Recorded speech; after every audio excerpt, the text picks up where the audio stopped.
iyo mukoze imibonano mbere yo kurushinga mumenyana kuri iyo ngingo. Icya kabiri nuko mugira experience mwembi. Icya gatatu nuko mumenya niba muhuza cyangwa mudahuza. Icya kane nuko umenya niba nta kibazo mubifitemo. Icya gatanu nuko akenshi iyo mwakoze imibonano muba musa naho ibintu byose mwabimazeyo bituma mubasha kuganira ibindi bintu byinshi. Icya gatandatu nuko mugira umunezero ubiturukaho kandi mukawuhabwa namwe mwembi mukundana mutagiye kuwushakira ahandi.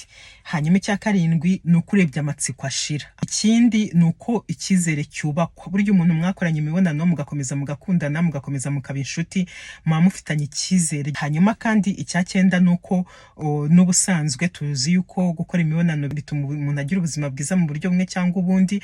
Rero namwe izo benefits zitangira kubageraho.